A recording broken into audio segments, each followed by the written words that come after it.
Ayant déjà vu l'adaptation de Stanley Kubrick, j'avais une certaine appréhension à lire le roman original de Stephen King, surtout à cause d'un avis que partageaient beaucoup de gens, qui disaient que l'adaptation était très mauvaise.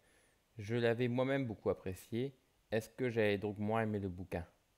Ah, l'Overlook, ce magnifique hôtel de luxe situé dans le Colorado, qui durant ses périodes d'ouverture aurait quand même vu défiler du beau monde. Oui, sauf que malheureusement, il n'y avait pas eu que du beau monde. Parfois, il s'est passé de très mauvaises choses. Trop mal. Des choses mystérieuses. Trop mal. Genre des meurtres et tout. Publié en 1977, Shining est le premier véritable best-seller de Stephen King. Son premier roman Carrie ne rencontrant que le succès qu'ultérieurement à la sortie de son adaptation cinématographique par Brian De Palma. Délaissant l'habituelle bourgade et sa galerie d'habitants, affrontant le mal pour mieux se concentrer sur un nombre restreint de personnages, Stephen King livre ici une de ses œuvres les plus personnelles. Le personnage de l'écrivain de Jack Torrance pourrait être perçu comme un alter ego, à peine déguisé de l'auteur, tout comme les démons qui l'habitent. C'est l'histoire d'un mec donc, Jack Torrance, ancien alcoolique, mais qui repense tous les jours à la bouteille, qui a eu des histoires dans son passé. Il s'est notamment fait renvoyer, et un jour où il était ivre, a cassé le bras de son fils. Ah oui, parce qu'il a une femme, Wendy, et un fils, Danny.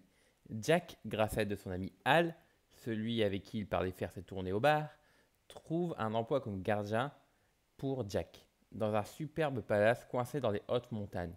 Le job consiste à garder l'hôtel durant tout l'hiver. Il restera ainsi coincé dans l'hôtel avec sa femme et son gosse avec la neige, le blizzard et une radio comme seul lien extérieur.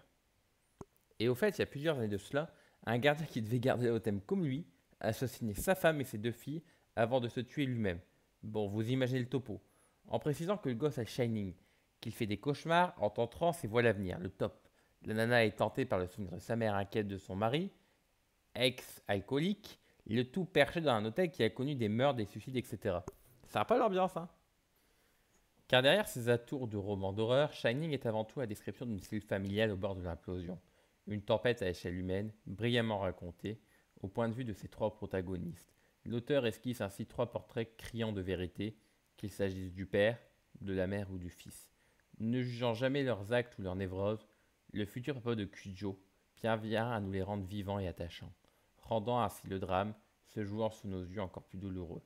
Maniant la suggestion avec un talent certain, prenant son temps afin de mieux nous plonger dans un monde fantasmagorique et franchement flippant, King nous tient sans problème en haleine tout au long d'un récit parfois longué, mais prenant, fascinant, offrant quelques passages délicieusement inconfortables, tout en continuant sa réflexion sur la mémoire des lieux, sur une Amérique dont les fondations baignent dans le sang le plus écarlate.